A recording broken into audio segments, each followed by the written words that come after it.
Բարև ձեզ, սիրելի ընկերներ, ես բուժքույր Անահիտն եմ։ Ավելի քան 40 տարի աշխատող վիրաբույժ դոկտոր Նիկոլայ Ստեպանովիչ Օրլովի խոսքերով եմ ձեզ հետ կիսվում։ Նա այս ընթացքում տեսել է հազարավոր մարդկային սրտեր, եւ ուժեղ, եւ հոգնած, եւ նրանք, որոնք պարզապես ուշադրություն էին խնդրում։ Նա հաճախ ասում է իր հիվանդներին. «Սիրտը միշտ չէ, որ ցավում է, երբեմն պարզապես հոգնում է»։ Եվ այդ ժամանակ մարդը սկսում է ապրել ինչպես ավտոպիլոտով, առանց ուժերի, առանց ոգևորության, առանց ներքին լույսի։ Իսկ սիրտը ոչ միայն պոմպ է, այն մեր շարժիչն է, մեր ռիթմը, մեր կյանքը։ Երկտարեց մարդն ասում է իմ սիրտը թույլ է, սովորաբար նա զգում է ոչ թե ցավ, այլ անօգնականություն։ Նրան դժվար է սանդուկով բարձրանալը, նա շնչահեղձ է լինում արագ քայլելիս, իսկ երբեմն պարզապես չի կարողանում քնել ցածր բարձի վրա։ Բայց թույլ սիրտը ախտորոշում չէ, դա ազդանշան է։ Ազդանշան, որ օրգանիզմին պետք է աջակցություն, խնամք եւ ուշադրություն։ Եվ շատ կարևոր է հասկանալ, սիրտը կարելի է ամրացնել։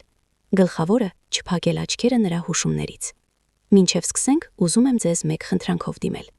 Եթե ցանկանում եք, որ սրտի առողջության մասին պարզ հասկանալի խորհուրդները հասնեն բոլոր նրանց, ովքեր դրանց կարիքն ունեն, խնդրում եմ աջակցեք ալիքին, բաժանորդագրվեք։ Ձեզ համար դա մեկ կտոց է, իսկ մեզ համար հնարավորություն ավելի շատ մարդկանց պատմելու ամենակարևորի մասին։ Իսկ մեկնաբանություններում գրեք. խնամքով եմ վերաբերվում սրտիս։ Եթե կարծում եք, որ առողջությունը ոչ միայն անալիզների թվերն են, այլև առաջին հերթին վերաբերմունքը ինքդ քեզ, քո մարմնին եւ կյանքին։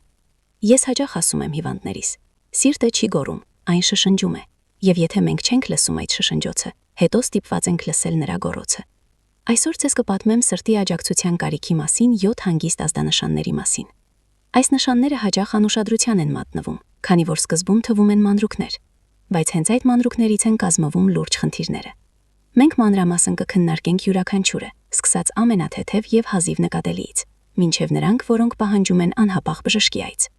Եվ հավատացեք, 7-րդ նշանը ձեզ ամենաշատը կզարմացնի։ Նրա մասին հազվադեպ են խոսում նույնիսկ ընդունարաններում, բայց հենց նա է առավել հաճախ փրկում կյանքեր, երբ մարդն ժամանակին ուշադրություն է դարձնում։ Այսօրվա թեման ոչ թե վախի, այլ ուշադրության մասին է։ Սիրտը պետք չէ խղճալ, այն պետք է խնայել։ Այն ստեղծված է ամբողջ կյանքը աշխատելու համար, եւ մեր ուժերում է օգնել նրան դա անել։ Մենք կխոսենք հանգիստ, պարզ, առանց բժշկական տերմինների։ Ես ամեն ինչ կբացատրեմ օրինակներով, որպեսզի դուք կարողանաք հասկանալ, զգալ եւ անհրաժեշտության դեպքում ժամանակին օգնել ինքներդ ձեզ կամ ձեր մերձավորին։ Մինչ դիտում եք այս տեսանյութը, արեք մեկ պարզ բան։ Ձեր ձեռքը դրեք կրծքին, զգացեք, թե ինչպես է բաբախում ձեր սիրտը։ Այն աշխատում է ամեն վայրկյան, առանց հանգստի, առանց հանգստյան օրերի։ Եվ ամեն ինչ, ինչ նա խնդրում է դրա դիմաց, մի փոքր խնամք եւ ուշադրություն։ Այսպիսով եկեք միասին քննենք, թե ինչ ազդանշաններ են ամես տալիս եւ ինչպես ժամանակին ճանաչել դրանք, որովհետեւ հասկանալը արդեն առողջության ճանապարհի կեսն է։ Եվ սկսենք ամենատարածված, բայց խորամանկ նշանից, որը շատերը շփոթում են հուզմունքի կամ հոգնածության հետ, թեև իրականում դա առաջին զանգն է, որ սիրտը օգնություն է խնդրում։ Առաջին եւ ամենահաճախ հանդիպող ազդանշանը, որ տեսնում եմ հիվանդների մոտ, հանգստի ժամանակ արագացած զարկերակ։ Շատերը նույնիսկ ուշադրություն չեն դարձնում։ Դե սիրտը ավելի ուժգին է բաբախել, մտածում են հոգնել եմ, բայց դա կարող է լինել առաջին հանգիստ զանգը։ Ինչպես ստուգել ինքդ քեզ։ Նստեք հանգիստ, հարթեցրեք շնչառությունը։ Միշտ ապեք, ավելի լավը առավոտյան, անմիջապես արթնանալուց հետո, առանց անկողնուց վեր կենալու։ 2 մատ դրեք պարանոցի այն հատվածին, որտեղ զարկերակն ավելի ուժեղ է զգացվում, եւ հաշվեք հարվածները 1 րոպեում։ Ոչ 10 վայրկյան, ոչ աչքաչափով, այլ հենց 1 րոպեում։ Հանգիստ հարթ շնչառությամբ։ Եթե հաշվել եք 85-ին 90 հարված հանգստի ժամանակ, արդեն մտածելու առիթ կա։ Չպետք է խուճապի մատնվել, չվազել բժշկի մոտ անհանգստությամբ, այլ պարզապես հետևել։ Կրկնեք չափումները տարբեր օրերին, առավոտյան եւ երեկոյան։ Առողջ, մարզված սրտի դեպքում հանգստի զարկերակը սովորաբար 60-75 հարված է։ Եթե այն կայունորեն ավելի բարձր է, նշանակում է սիրտը ստիպված է աշխատել գերբեռնվածությամբ, նույնիսկ հանգստի վիճակում։ Երբեմն հիվանդները ասում են. բժիշկ, ես զգում եմ, թե ինչպես է սիրտս բարձրաձայն բաբախում, բայց ոչ արագ, եւ դա էլ կարեւոր է։ Հարվածի ուժը կարող է խաբուսիկ լինել։ Հուզմունքի ժամանակ սիրտը հզոր է բաբախում, բայց ոչ ավելի հաճախ, հետեւաբար թվերը ավելի ազնիվ են, քան զգացողությունները։ Եվ ահա իմ խորհուրդը ձեզ. մի վախեցեք իմանալ ձեր զարկերակը։ Վախը սիրտը թուլացնում է, իսկ իմացությունը ընդհակառակը օգնում է նրան ավելի հանգիստ աշխատել։ Եթե ուզում եք, հենց հիմա դադարեցրեք տեսանյութը եւ հաշվեք ձեր զարկերակը, ապա մեկնաբանություններում գրեք. իմ առավոտյան զարկերակը։ Տեսնենք, թե քանիսն ենք մենք, ովքեր որոշել են ստուգել իրենց։ Երկրորդ ազդանշանը։ Զարկերակը երկար ժամանակ չի վերականգնում թեթև բեռնվածությունից հետո։ Սա էլ շատ տարածված պատմություն է։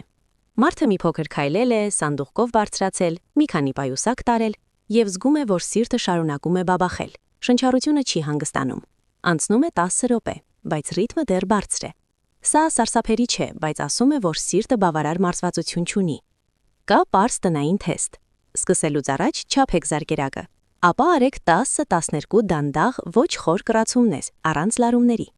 Դրանից հետո կրկին հաշվեք զարկերակը։ Եթե այն բարձրացել է, նորմալ է, բայց գլխավորը քանի րոպե հետո է վերադառնում սկզբնական մակարդակին։ Առողջ սրտի դեպքում 7-10 րոպե։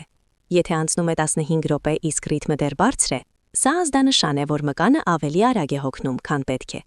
Կարևոր է հասկանալ, սա հիվանդություն չէ, այլ դիմացկունության անկում։ Սիրտը պարզապես մոռացել է վերականգնվել, որովհետև մենք քիչ ենք շարժվում, նստում ենք, մեքենայով ենք գնում, կես օր անցկացնում ենք հեռուստացույցի կամ հեռախոսի առջև։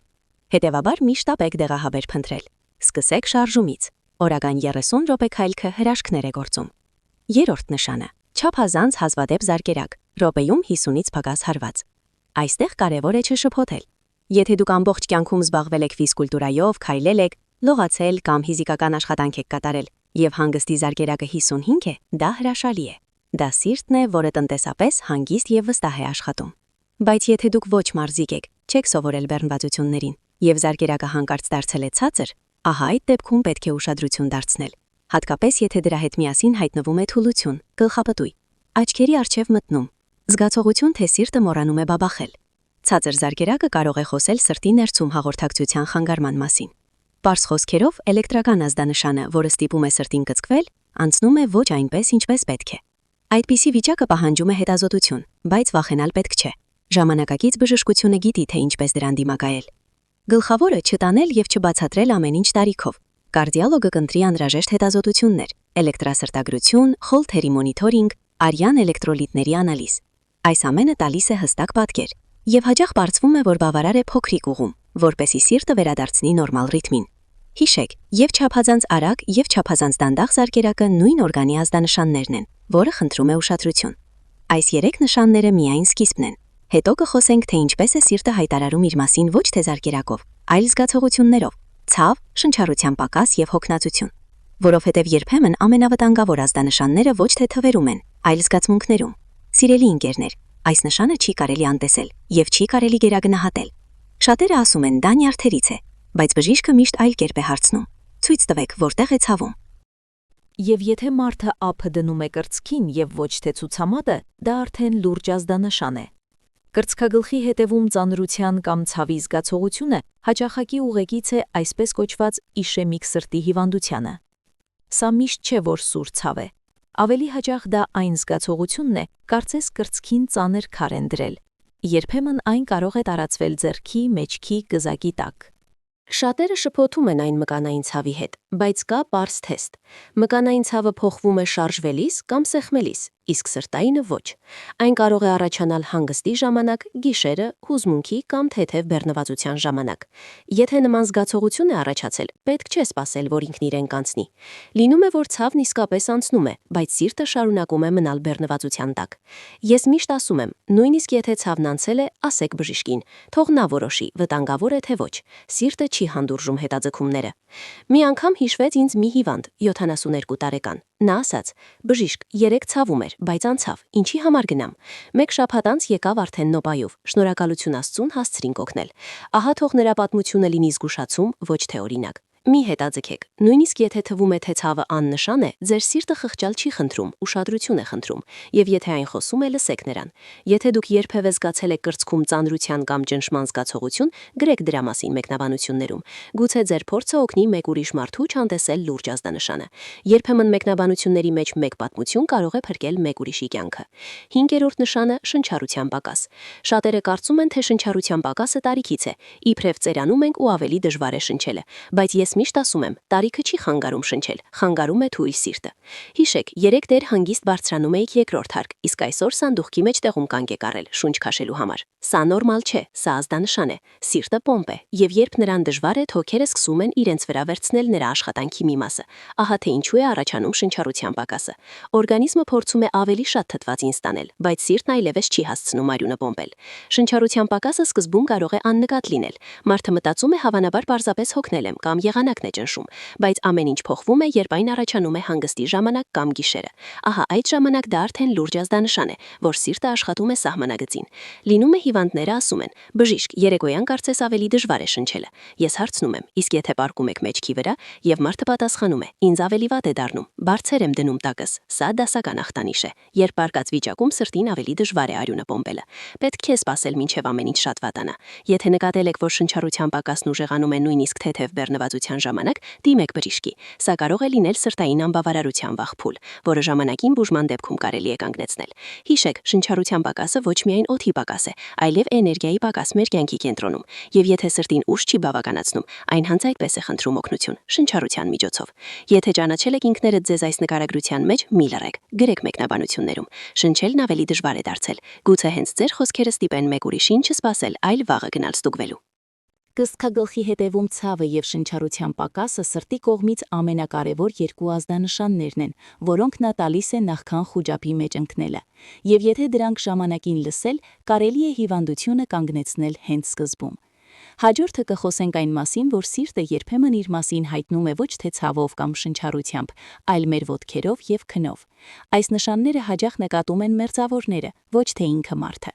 բայց հենց դրանք կարող են լինել որոշիչ։ Վեցերորդ նշանը՝ ոտքերի այտուցներ։ Այս ազդանշանը սիրտը տալիս է շատ հանգիստ, առանց ցավի, առանց շնչառության պակասի։ Պարզապես երեկոյան կոշիկները դառնում են ավելի նեղ, գուլպաները հետք են թողնում, ոտքերը թվում են մի փոքր ավելի ծանր։ Շատերը մտածում են՝ դե տարիքը, աղերը, շոքը, բայց եթե գուլպաների առաձգականը երեկոյան ակնհայտ հետք է թողնում, սա այլ եւս մանրուք չէ։ Սա առիթ է լսել սրտին։ Փոքր այտուց երեկոյան նշան է, որ օրգանիզմում հեղուկը պահպանվում է, բայց պատճառը կարող է տարբեր լինել։ Եթե այտուցները փափուկ են, անցնում են հանգստից կամ ոտքերը բարձրացնելուց հետո, հաճախ դա երակների հետ կապված խնդիր է, երբ արյունը կուտակվում է ներքևում։ Իսկ եթե այտուցները խիտ են, ամեն օր են առաջանում եւ տարածվում են ավելի վեր, սա արդեն սրտից ազդանշան է։ Երբ սիրտը թուլանում է, այն չի հասցնում ամբողջ արյունը պոմպել։ Հեղուկի մի մասը թափանցում է հյուսվածքների մեջ։ Ահա թե ինչու են առաջանում այտուցները։ Ստուգելը պարզ է։ Առավոտյան ոտքերը սովորական են, երեկոյան ծանր ու առաձգական։ Հայտնվել են հետքեր սրունքների վրա կամ ոտնաթաթի ներքևում։ Մի սպասեք մինչև աչքերի տակ պարկեր կամ ուռած երակներ հայտնվեն։ Ցանկացած բժիշկ կասի, եթե ժամանակին նկատել եւ աջակցել սրտին, ամեն ինչ կարելի է ուղղել առանց դեղերի։ Գլխավորը չանտեսել։ Երբ ինձ մոտ գալիս է մարդն ու ասում բժիշկ երեկոյան ոտքերս գոռում են, բայց առավոտյան ամեն ինչ նորմալ է, ես միշտ պատասխանում եմ. հենց սա է ձեր զգուշացումը։ Սիրտը աշխատում է սահմանագծին, բայց դեռ հասցնում է։ Եվ եթե հիմա մի փոքր խնամք տալ, աղը նվազեցնել, քայլել, քնել մի փոքր բարձրացրած ոտքերով, այն անպայման շնորհակալությամբ կպատասխանի։ Իսկ դուք ընկերներ, նկատել եք ձեր մոտ երեկոյան այտուցներ, գրեք մեկնաբանություններում, հաճախ է լինում։ Նման բացությունը օգնում է ուրիշ մարդկանց հասկանալ, որ նրանք մենակ չեն եւ որ ամեն ինչ կարելի է ուղղել, եթե ժամանակին ուշադրություն դարձնել։ 7-րդ նշանը՝ անհնարինություն քնել ցածր բարձի վրա։ Շատ տարեցներ ասում են, ինձ այդպես ավելի հարմար է, միշտ 2 բարձի վրա եմ քնում, բայց հաճախ սա ոչ թե սովորություն է, այլ օրգանիզմի պաշտպանական ռեակցիա։ Երբ սրտին դժվար է արյունը պոմպել, պարկած վիճակում հեղուկը սկսում է բարձրանալ դեպի վեր, թոքերի կողմը։ Ահա այդ ժամանակ էլ առաջանում է շնչառության պակաս, կրծքում ծանրություն, ցանկություն բարձր դնել, որպեսզի ավելի հեշտ շնչել։ Հիշում եմ իմ հիվանդին, Վլադիմիրին, 75 տարեկան։ Նա եկավ ընդունարան եւ ասաց. «Բժիշկ, ես միայն նստած եմ քնում, եթե պառկում եմ, սկսում եմ շնչահեղձ լինել»։ Հետազոտությունից հետո պարզվեց, սիրտն արդեն երկար ժամանակ աշխատում է սահմանագծին, իսկ նա ամեն ինչ գրում էր տարիքի վրա։ Նշանակեցինք բուժում եւ 1 ամիս անց նա ժպիտով ասաց. «Պատկերացնում եք, տարիներ շարունակ առաջին անգամ 1 բարձի վրա քնեցի»։ Ահա թե ինչ է նշանակում լսել սեփական օրգանիզմիդ։ Եթե դուք կամ ձեր մերձավորները բարձերը ավելի ու ավելի բարձր եք բարձրացնում կամ քնում եք գրեթե նստած վիճակում, սա առիթ է չսպասելու։ Թող բժիշկը ստուգի սրտի աշխատանքը։ Երբեմն 1 էխոկարդիոգրաֆիան եւ մի քանի պարզ անալիզներ ամբողջ պատկերն են տալիս եւ օգնում կանխել մեծ ցավը։ Իսկ որքան շուտ դա արվի, այնքան ավելի հանգիստ կլինի ձեզ եւ ձեր մերձավորներին։ Սիրտը իմաստուն օրգան է, այն միշտ փորձում է նախապես զգուշացնել մեզ, նախքան լռելը։ Եվ այտուցները, եւ գլխի տակ բարձերը, սա նրա ձևն է ասելու՝ ինձ պետք է քո օգնությունը։ Մի անտեսեք այս նշանները։ Եթե ճանաչել եք այս նկարագրության մեջ ինքներդ ձեզ կամ ձեր մերձավորներից մեկին, գրեք մեկնաբանություններում։ Բարձերը ավելի բարձր են բարձրացնում կամ ավելի հեշտ է դառնում, երբ պառկում եմ անկյան տակ։ Ձեր խոսքերը կօգնեն ուրիշներին հասկանալ, որ սա ոչ համոթալի է, ոչ էլ սարսափելի։ Սա լուրջ առիթ է հոգ տանելու ինքներդ ձեր մասին։ Այս երկու նշանները, այտուցները եւ բարձր բարձի վրա քնելու անհրաժեշտությունը ամենից հաճախ ասում են, որ սիրտը աշխատում է սահմանագծին, բայց ժամանակին նկատված դրանք հնարավորություն են տալիս վերադարձնել առողջությունն ու հանգստությունը։ Իսկ հաջորդ եզրափակիչ մասում ես կպատմեմ, թե ինչպես բարեխղճորեն ամրացնել սիրտը եւ չթողնել, որ այն հոգնի։ Դիտեք մինչև վերջ, սա կարևոր է։ Ընկերներ, մենք ձեզ հետ անցանք ոչ հեշտ, բայց շատ կարևոր ճանապարհ։ Խոսեցինք սրտի թուլացման 7 նշանների մասին, սկսած զարկերակի աննկատ փոփոխություններից մինչև այնպիսիք, որոնք խանգարում են գիշերը քնել։ Եվ եթե դուք դիտել եք մինչև այստեղ, նշանակում է արդեն առաջին քայլն եք արել։ Դուք ուշադրություն եք ցուցաբերել ինքներդ ձեզ եւ ձեր սրտին։ Ես ուզում եմ, որ դուք հիշեք մեկ պարզ բան. սիրտը չի սիրում, երբ նրան անտեսում են։ Այն համբերատար է, աշխատում է օրեցօր, առանց հանգստի, առանց հանգստյան օրերի։ Այն հանգիստ է տանում մեր անհանգստությունները, մեր ստրեսը, մեր հոգնածությունը։ Բայց նույնիսկ սրտի համար կա սահման, այն էլ է հոգնում։ Եվ այս բոլոր նշանները ոչ թե դատավճիռ են, այլ հանգիստ շշնջոց։ Խնդրում եմ, օգնիր ինձ։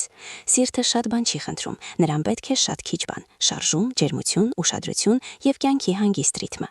Ամենապարզը, ինչ դուք կարող եք անել արդեն այսօր, սկսել քայլել, ոչ ժամերով, ոչ քայլաչափով, այլ զգացողություններով, թող դա լինի 15 րոպե առավոտյան եւ 15 րոպե երեկոյան ամեն օր։ Մի քանի շաբաթ հետո կնկատեք, թե ինչպես է սիրտն ավելի հավասար աշխատում, ինչպես է ավելի հեշտ դառնում շնչելն ու քնելը։ Երկրորդը՝ անալիզներ եւ հետազոտություններ։ Պետք չէ սպասել մինչև վատանա։ Պարզ էլեկտրասրտագրություն, էխոկարդիոգրաֆիա, ճնշման չափում։ Այս ամենը տևում է մի քանի րոպե, բայց կարող է կյանքը երկարացնել տարիներով։ Երրորդը՝ հոգու խաղաղություն։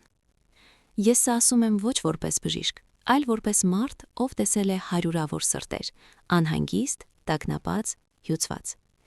Սիրտը ծերանում է ոչ թե տարիքից, այլ անհանգստություններից։ Թույլ տվեք ինքներդ ձեզ հանգստանալ, ներել, ուրախանալ մանրուքներով։ Եթե այսօր խոսած նշաններից թեկուզ մեկը ձեզ ծանոթ է, մի վախեցեք։ Սա ոչ թե վերջի սկիզբ է, այլ խնամքի սկիզբ։ Սիրտը զարմանալի օրգան է։ Պարզապես մի փոքր օգնեք, եւ այն վերականգնվում է, կարծես շնորհակալություն հայտնելով ուշադրության համար։ Դուք կարող եք հենց հիմա անել փոքր, բայց կարևոր քայլ՝ աջակցել ձեր սրտին։ Վեր կացեք, ուղղվեք, արեք մի քանի խորև շունչ։ Զգացեք, թե ինչպես է կրծքը լցվում օդով։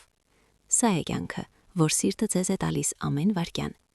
Եվ եթե ցանկանում եք, որ նման պարզ հասկանալի խորհուրդները ավելի շատ լինեն, աջակցեք ալիքին, դրեք լայք այս տեսանյութին։ Թող YouTube-ը ցույց տա այն նրանց, ովքեր հենց հիմա կարիք ունեն այս խոսքերի։ Կիսվեք տեսանյութով նրանց հետ, ովքեր ձեզ թանկ են։ Երբեմն ժամանակին ուղարկված մեկ տեսանյութ կարող է կյանք փրկել։ Իսկ մեկնաբանություններում գրեք. խնամքով եմ վերաբերվում սրտիս։ Թող սա դառնա մեր փոքրիկ ուխտը առողջության համար, խոստումը ինքներս մեզ, ավելի ուշադիր եւ հանգիստ ապրելու մասին։ Եվ թող յուրաքանչյուր սիրտ, որը հենց հիմա բաբախում է իմ խոսքերի տակտին, բաբախի երկար, հավասար եւ սիրով կյանքի հանդեպ։ Խնայեք ինքներդ ձեզ ընկերներ, եւ թող ձեր սիրտը ծառայի ձեզ հավատարմորեն, առանց ցավի, առանց հոգնածության, առանց վախի։